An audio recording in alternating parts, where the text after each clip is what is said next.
So today's episode, we're going to be looking at the Russian invasion of Ukraine. Expectation meets reality. We're also going to be looking at the Black Sea Fleet, Russian military officers, KRU. Quite a large episode. I hope you enjoy it. Let's go.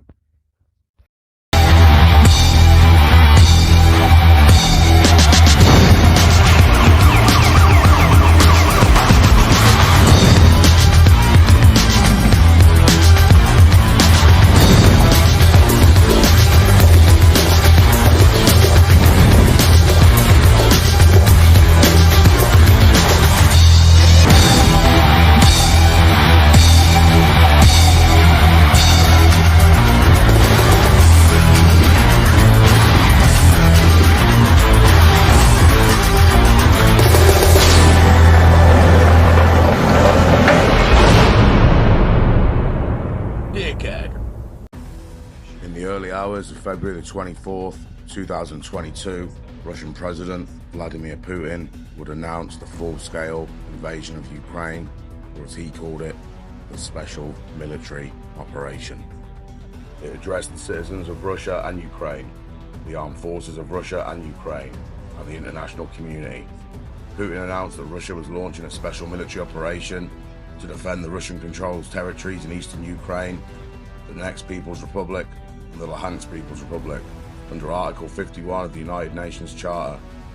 Russian elements in the separatist regions had been at war with Ukraine since 2014, and Russia had recently become the first state to recognise them as independent. Putin claimed that Ukraine had been committing genocide against Russian speakers in the region, that Ukraine's government were neo-Nazis under Western control, that Ukraine was developing nuclear weapons, and that NATO was building up military infrastructure in Ukraine, threatening Russia. Putin said that Russia was acting in self-defense, that its goal was the demilitarization and denazification of Ukraine, and claimed that Russia had no plans to occupy Ukrainian land. He threatened severe consequences for any country that intervened. The invasion began immediately after Putin's announcement. In December 2021, Russia put forward a highly contentious list of security guarantees it says it wants the West to agree to in order to lower tensions in Europe and defuse the crisis over Ukraine. This included many elements that were already ruled out. The demands included a ban on Ukraine entering NATO and a limit to the deployment of troops and weapons to NATO's eastern flank. In effect, returning NATO forces to where they were stationed in 1997 before an eastward expansion. According to research by the think tank RUSI, when Vladimir Putin began his invasion, he expected to take control of Ukraine within 10 days. So what went wrong? Why did his plan fail? And how close did he come to succeeding? The Russian invasion plan was based on a number of assumptions. Russia's president Vladimir Putin believed that Ukraine and Russia were one people, and that freed of their supposedly Nazi leader, Volodymyr Zelensky, the apathetic people of Ukraine would willingly align with Russia. Essentially, he did not believe that they would put up a fight. So instead of a conventional invasion led by the military, Putin planned for what he deemed a special military operation, led by the Russian security services, or the FSB. To avoid Western sanctions, they planned to complete the operation as quickly as possible, using infiltrated groups to neutralize Zelensky and the Ukrainian political leadership, before setting up a more friendly regime. Conventional military forces were only a supporting element of the operation. They were to fix the majority of the Ukrainian army in the Donbass, while advancing quickly on the Ukrainian capital of Kyiv. They wanted to give the impression of a rapid envelopment and help facilitate that collapse of Ukrainian political power. After 10 days, the conventional forces would switch to an administrative role, supporting the FSB controlling the Ukrainian population. The issue with the special service making the plan and not the military is that you actually miss a lot of key professional military interjectors needed to make a coherent military plan. What's also come to the fore now, and is very obvious, is that there was no plan B. As soon as their plan A failed, they just could not switch to plan B because they didn't have one. Ed Arnold. Ukraine's military, on the other hand, was fully prepared for the invasion. While they were a substandard force in 2014 when the war in Ukraine began, a top-to-bottom review meant that by 2022, the Ukrainians had become an effective fighting force. With Western assistance, they modernised their artillery, becoming Europe's second largest artillery force after Russia. They overhauled their air defence, with better targeting and more mobile SAMs, and in January 2022, they created a new territorial defense force. Ed Arnold again. They'd been fighting in the Donbass since the operation in 2014, and they'd cycled units through. So actually there was a lot of experience within the wider professional Ukrainian military. It was very key in the first 3 to 5 to 10 days to be able to hold back Russian forces to allow these newly mobilized recruits to be equipped and to be put into defensive areas where they could actually have an effect. Until then, Ukraine only had limited professional forces to hold the line. Russia had been building its forces off the border since March 2021, so Ukraine was very aware that something was coming, but they were still wrong-footed by the Russian attack. Believing that the terrain was too difficult and that Russia did not have enough forces to encircle Kyiv, Ukraine expected the main Russian thrust to come through the Donbass and position most of its forces there. Only when it became clear that Kyiv was the main Russian target, some 7 hours before the invasion, were Ukrainian forces ordered to redeploy. As such, they would have to meet the Russian invasion without prepared defensive positions. Achieving surprise like this was a key objective of the Russian plan. However, it came at a cost. The Russians were so concerned about the plan getting out and Ukraine being able to prepare, they actually didn't tell their soldiers. If you don't tell soldiers what they're about to do, they can't achieve their objective. There were actually some soldiers who thought they were on an exercise. They didn't actually believe that there was a military operation taking place. So that inability to allow your soldiers to prepare for what you're going to do means that there's just no chance they're going to be able to carry out the task. Ed Arnold.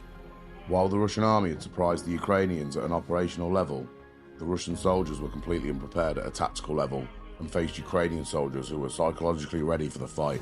The question was, could Ukraine last long enough to mobilise its reserve and garner much needed Western support? Russian aircraft and missiles struck a raft of targets throughout Ukraine and successfully disrupted Ukrainian command and control. However, Ukraine's ammunition, aircraft and air defences had been successfully dispersed before the attack and were largely untouched. Soon afterwards, Russian land forces began to make their way into Ukrainian territory. The most successful attacks came in the south, where Russia had air superiority and faced little to no Ukrainian artillery. There was success too in the Donbass, where Russian forces pinned down most of the Ukrainian army, preventing their redeployment. But in the northeast, it was a different story. Initial assaults on Sumy and Kharkiv failed with heavy casualties, forcing the Russians to bypass the cities, and at Hostomel, a crucial part of the Russian plan went disastrously wrong. The VDV's objective was to capture and control Hostomel airport, enabling the Russian military to send reinforcements to ultimately encircle Kyiv.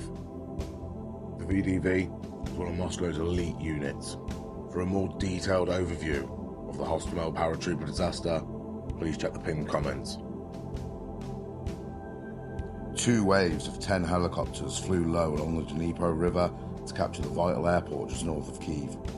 The airborne forces successfully took Hostomel, but came under sustained Ukrainian artillery fire and were forced out by a counterattack. The Russian invasion plan heavily relied on taking Hostomel airport so that they could bring in heavier transport aircraft from mechanized forces and get into Kyiv much quicker. When this was no longer an option, they had to move on land from the south, from Belarus. They created a 40-mile-long convoy, which effectively became static because it got bogged down in some of the terrain. It ran out of fuel, ran out of food, ran out of batteries even, and actually became a target for Ukrainian special forces on the ground. Still, Russian advances posed a grave threat. In the north, they made good progress, reaching the outskirts of Kyiv on the second day. The Ukrainians reacted quickly, committing their special forces in the north and creating new reserve battalions in Kyiv. But despite those efforts, Russian forces still outnumbered them 12-1. In the northern sector, however, the Russians struggled to leverage this advantage. They were not supported adequately by air defences and had been told to assume that nearby aircraft were friendly. This allowed the Ukrainians to attack the Russian columns with aircraft and TB2 Bayraktar drones, causing mayhem and destruction. Meanwhile, on the ground, Russian troops were not prepared for a fight. Most units simply had instructions to drive to specific locations by specific times and often arrived in towns without their weapons loaded. The results were disastrous. By the end of the third day, the invasion had come to a halt. The FSB's attempt to decapitate the Ukrainian regime had failed, and Zelensky, still holed up in Kyiv, had rallied the Western world to his side with military aid and sanctions. As a result, the Russians had to change their strategy. Now they planned to utilise their advantage in air power and artillery to destroy the Ukrainian army increasingly putting civilians in the firing line. A new phase of the war was about to begin. After an operational pause for the remainder of February, the Russians resumed their attacks in March. The Russian Air Force redoubled their efforts and gradually shut the Ukrainian Air Force out of the sky. However, as Ukrainian air defences recovered, they were themselves forced to the periphery of the conflict. On the ground, there was continued success in the south, where Russian forces took Kursk and encircled Mariupol ready for an assault. And in the east, Russian forces began shelling Kharkiv, but their attacks were repulsed once again. On the main front in the north, the Russians resumed their offensive to take Kyiv, bringing up heavy units from the Belarusian border. They attempted to encircle the city, cutting it off from the east and west, but the Ukrainians were well prepared. Another quote: "If you can't encircle a city of that size, then you can't move to assault and take the city." And actually what seems to be critical was 2 artillery brigades to the north. They'd assessed where the Russian units were most likely to advance on, and they created these quite large killing areas on those main routes. And that then was complemented by a lot of special forces operations around the flanks, particularly to the west in Hostomel, Bucha, which again prevented Kyiv from being encircled. Forces on the west bank of the Dnipro were too heavily concentrated in a narrow front and struggled to bring new units forward. Meanwhile, the forces coming in from the east were dissipated over a huge area and succumbed to ambushes on open roads. Having only planned to fight for 10 days, the Russians simply didn't have the logistics in place to support a full-scale conventional war. By the middle of March, the Russians had essentially come to a halt.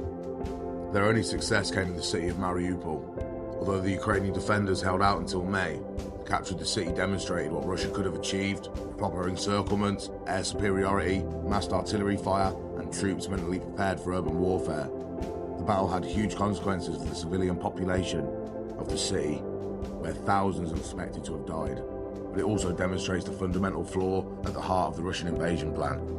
Russia's political goals were to install a favourable government with a quick strike, but the Ukrainians defended so strongly that Russia was forced into a conventional war that they had not prepared for. And while they adjusted, Ukraine had time to mobilise its reserves and garner much needed Western support.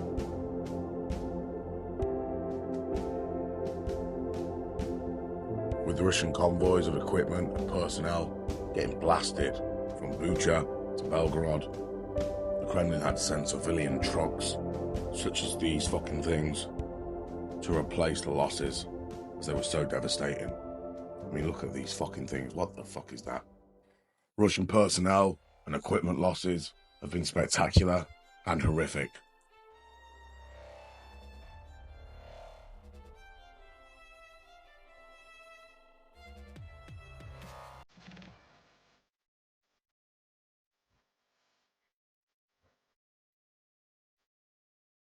A recent update for the General Staff of the Armed Forces of Ukraine put Russian casualties at over 600,000 personnel, over 600 helicopters and planes, over 16,000 armoured vehicles, and over 8,500 tanks destroyed. The military losses of Russia and Ukraine have been significant since the onset of the full-scale invasion that began on February 24, 2022. Various independent investigations and reports have provided estimates of Russian casualties, which include both killed and wounded soldiers. Early reports indicated that by late June 2023, independent Russian media outlets estimated that over 71,000 Russian soldiers had died in this conflict. This figure was based on data compiled from various sources, including mortality statistics and obituaries. The losses, however, are not limited to contract soldiers or mobilized Russians. The losses of the Kremlin's military officer ranks have been truly devastating.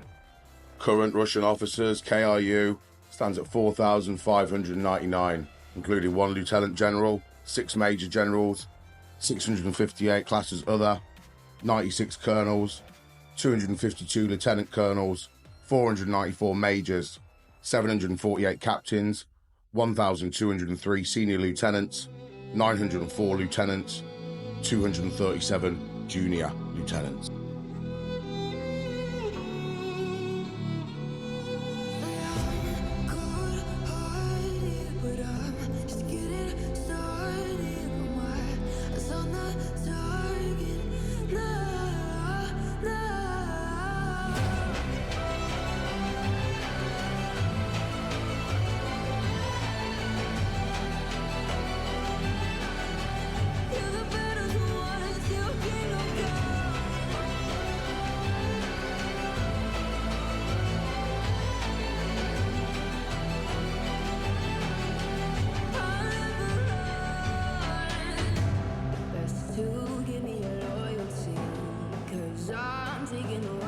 royalty. They'll be calling me, they'll be calling me royalty. Best to give me loyalty, 'cause I'm taking the world, you'll see. They'll be calling me royalty.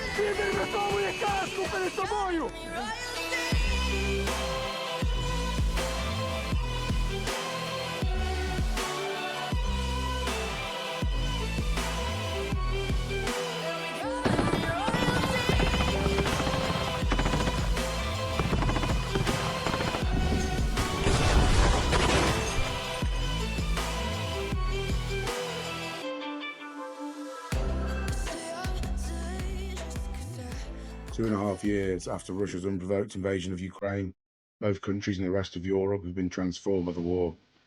As at other great turning points in European history, this transformation is irreversible. There is no way to return to the world before February 2022. However the war ends, the future of European and global security will be shaped by how states and institutions address this fact. Russia has failed to achieve most of its objectives in Ukraine because of poor military planning, significant logistical problems, low combat readiness, and other deficiencies, which undermine Russian military effectiveness. These and other challenges, including the Ukrainian military efforts and Western aid, severely impacted Russian air, ground, cyber, and maritime operations. Russia's failures will force the Russian military to fundamentally rethink its training practices, organizational structure, culture, logistics, recruitment, and retention policies, and planning efforts. Nevertheless, Russia is still attempting a de facto annexation of parts of eastern and southern Ukraine that it controls. Before the full-scale invasion of Ukraine, by some, Russia was considered the second strongest military in the world, and even a peer force to NATO. This has been truly and utterly shattered. First, the Russian military faced considerable logistics challenges, in part because of poor training and planning. During the Russian push to Kyiv in the early phase of the war, for example, Russian ground forces faced massive logistical and command and control challenges, operating in contested areas inside of Ukraine. Without access to rail transport, and with roads clogged with Russian vehicles, Russian ground forces failed to move fuel, munitions, spare parts, and other materiel quickly and efficiently to forward deployed units. Supply lines could not keep up with the long combat pushes, and logistics vehicles were not properly protected. The effectiveness of Russian long-range strike, a key aspect of Russian military operations, was also severely impacted by logistical challenges, including an insufficient supply of precision-guided munitions. Second, the Russian ground offensives appears to have been planned and executed based on poor assumptions about how the Ukrainian military and the population would respond, as well as how the West might react. Seizing and holding territory was a major political objective of Russian policymakers, but controlling territory in a foreign country with hostile Ukrainian population was deeply problematic for the Russian military, particularly since the conflict began to resemble a people's war. In addition, Russian forces failed to effectively integrate combined arms to seize, hold Ukrainian territory, including coordination between land, power, air power, and long-range fires. The Russian invasion force was also far too small to achieve its objectives and neglected to block Ukraine's western border and prevent the supply of foreign weapons, systems, fuel, and other aid to Ukraine. Third, Russian offensive cyber operations and electronic warfare failed to blind Ukrainian command and control efforts or threaten critical infrastructure for a prolonged period. Russian military and intelligence agencies conducted cyber attacks and utilized electronic warfare against Ukrainian targets, including destructive cyber attacks on hundreds of Ukrainian government and critical infrastructure systems. But these attacks did not notably impact the Ukrainian will or ability to fight or communicate. Ukraine was able to blunt most of these effects of these cyber attacks through an aggressive cyber defense, with help from private companies, Western governments, and other state and non-state actors.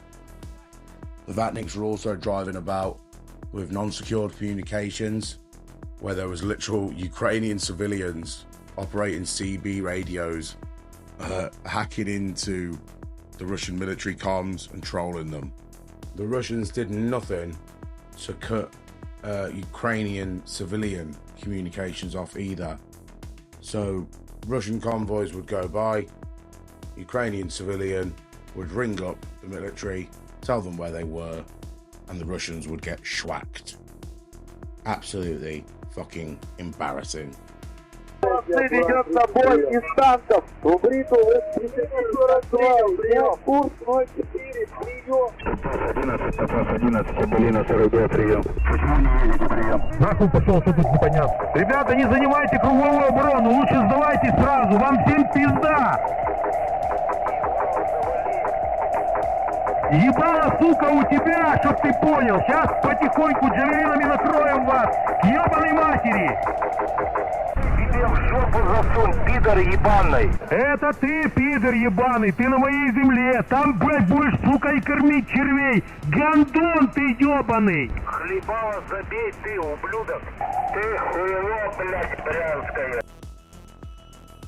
In the initial phase of the war, Russian ground forces invaded on four main fronts. Northern front, Russian forces pushed towards Kyiv from Belarus, led by units from the Eastern Military District, including the 29th, 35th and 36th Combined Arms Armies. Northeastern front, Russian forces moved west towards Kyiv from Russian territory, led by units from the Central Military District, including the 41st Combined and 2nd Guards Combined Arms Armies. Eastern front, Russian forces pushed toward Kharkiv and out of the Donbass, led by units from the Western Military District, including the 1st Guards Tank Army and 20th and 6th Combined Arms Armies. Southern front, Russian forces moved from Crimea west toward Odessa, north toward Zaporizhia and east toward Mariupol. They were led by units from the Southern Military District, including the 58th, 49th and 8th Combined Arms Armies, VDV's 7th Air Assault Division and VDV's 11th Air Assault Brigade.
В морском бою равных ему нет. Не случайно именно этот корабль первым получил на Западе прозвище «убийца авианосцев».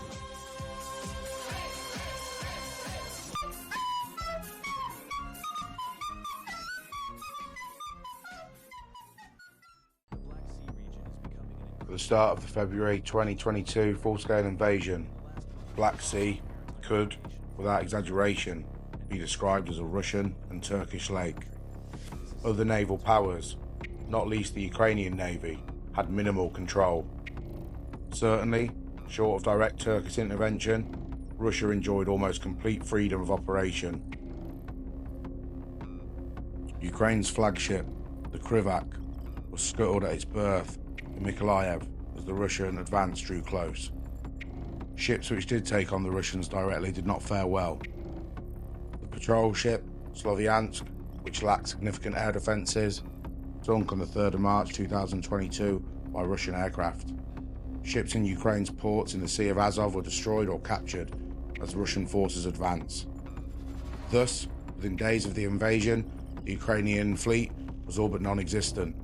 Meanwhile, the Russians enjoyed complete dominance, able to sail off the Odessa coast with apparent impunity. This was to change in April 22, when two of Ukraine's Neptune anti-ship missiles ripped through the port side of the Black Sea Fleet's flagship, the Slava-class cruiser Moskva. The ship subsequently sunk. This represented the first significant change, with Ukrainian anti-ship missiles, both the homegrown Neptune and Western-supplied Harpoon, driving the Russians back from the western side of the northwest Black Sea. But the land-based missiles could only threaten the Russian Navy so far. Threatening them further, south and east, and ultimately throughout the entire sea, required boats. These boats were USVs, small craft with a camera, satellite communications, and a warhead in the bow. Specifications vary, but they are generally the type of craft which can be built in a garage or small industrial unit. The main technological enabler has been high-capacity two-way satellite communications such as Starlink and Kiemta, both of which have been observed in use. These allow human-in-the-loop navigation and targeting throughout the entire mission. Humans have proven adaptable to the tactical situation and faster to deploy than fully automated equivalents. There are clear signs that Ukraine is exploring automation, including for the last mile of an attack, where electronic warfare may interfere with the communications. But communications were key precisely because Ukraine did not have to rely on automation from day one. USV operations ramped up between the spring and summer of 2023, reaching a climax when the Rapucha-class landing ship Olengorsky Gornyak was struck by one outside Novorossiysk. The ship was seriously damaged, only just avoiding sinking by being towed back to port. The ship survived, but others were less fortunate. Since then, another landing ship, a missile corvette, a patrol ship, a minesweeper, and several landing craft and smaller boats have all been sunk or destroyed by USVs. The week of July 2024 marked another milestone in the Battle of the Black Sea, as the Russian Navy reportedly withdrew its last remaining patrol ship from occupied Crimea. The news was announced by Ukrainian Navy spokesperson Dmitry Plenchuk, who signalled the historic nature of the Russian retreat with the words, "Remember this day." The withdrawal of Russian warships from Crimea is the latest indication that against all odds, Ukraine is actually winning the war at sea. When Russia first began the blockade of Ukraine's ports on the eve of the full-scale invasion in February 2022, few believed the ramshackle Ukrainian Navy could seriously change the dominance of the mighty Russian Black Sea Fleet. The results speak for themselves. When the full-scale invasion began, the Russian Black Sea Fleet had 74 warships, most of which were based at ports in Russian-occupied Crimea. In a little over 2 years, Ukraine managed to sink or damage around one-third of these ships. In the second half of 2023, reports were already emerging of Russian warships being hurriedly moved across the Black Sea from Crimea to the relative safety of Novorossiysk in Russia. By March 2024, the Russian Black Sea Fleet had become functionally inactive, according to the British Ministry of Defence.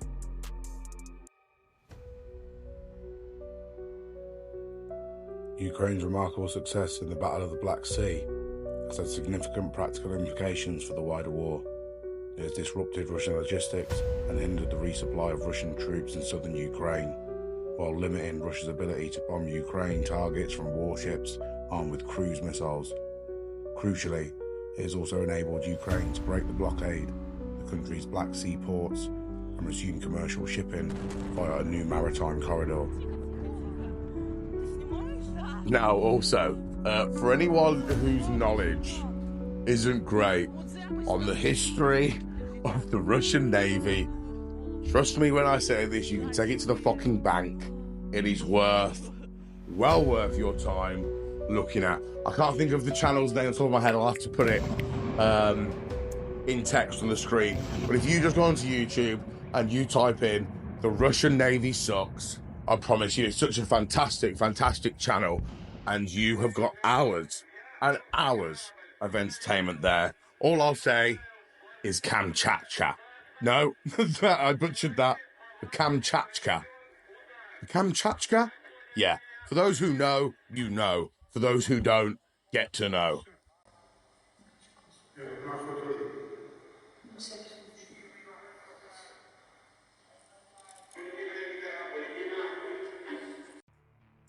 That's not good enough, but let me ask you again. What would you like? Would you like Ukrainian troops marching into Russia, which you know, if the Russian forces continue to perform as poorly as they have Well, so far... Mr. Bolton, I would like for us to be grounded in reality.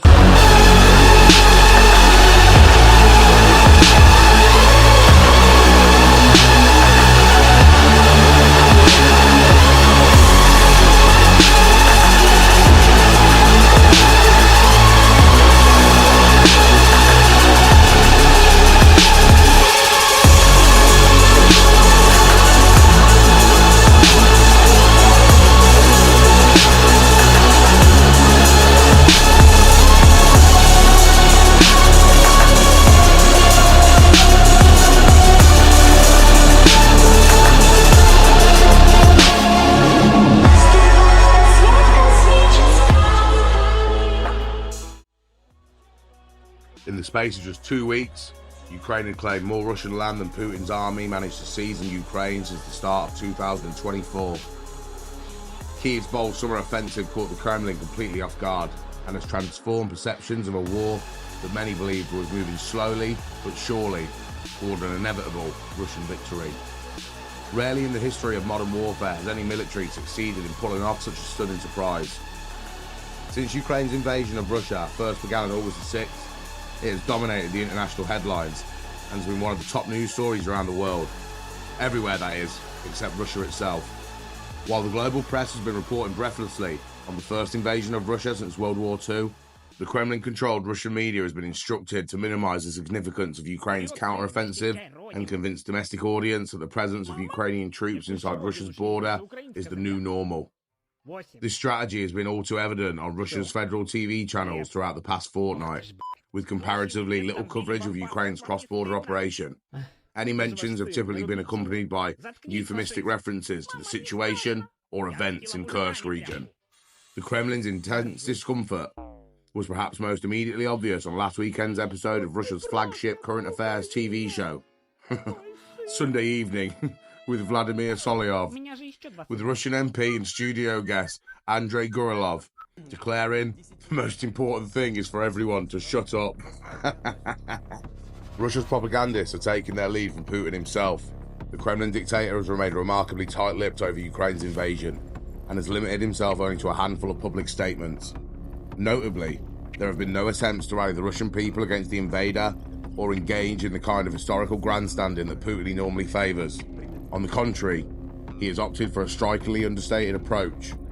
Putin initially branded the invasion a large-scale provocation and has since compared the advancing Ukrainian army to terrorists. Don't panic, don't panic. It's not an invasion. It's a special military operation. Up until the latest Russian advance in the northeastern Kharkiv region, Western countries restricted the use of their weapons to military targets located inside Ukraine, including Crimea and occupied territories. They were concerned that attacking targets across the internationally recognised border with weapons provided by NATO countries would escalate the conflict. But the latest Russian advance in the northeastern Kharkiv region convinced Kyiv's allies that in order to defend itself, Ukraine must be able to destroy military targets on the other side of the border as well. Ukraine says it has a new long-range weapon to strike deep into Russia without asking permission from allies. A homegrown combination of missile and drone that the defence minister vowed Monday would provide answers to a wave of Russian bombings. The Palanistia, I hope I've not butchered that too badly, was created due to urgent necessity, Ukrainian officials said, as Russia has dominated the sky since the outbreak of the war in February 2022, and Ukraine's Western allies have placed conditions on use of their long-range missiles in Russia. On Monday, as I record this, a wave of Russian missiles and drones targeted Ukraine's electrical infrastructure in the largest such attack in weeks. Zelensky confirmed on Saturday the existence of a Palayanista, named after a type of Ukrainian bread. A Ukrainian military video hinted that its range is up to 700 kilometers, 430 miles, on par with the US-supplied ATACMS. It showed a map with various airfields, including Russia's Salivesky Air Base, which lies within that range. Adding that, the Palayanista can reach at least 20 Russian airfields. If there's one thing that I can confidently make a prediction about this fucking war, it's that a lot more of Russia's about to be burning. And that I can be happy with. Thank you all for watching. Slava Ukraini. Herium Slava.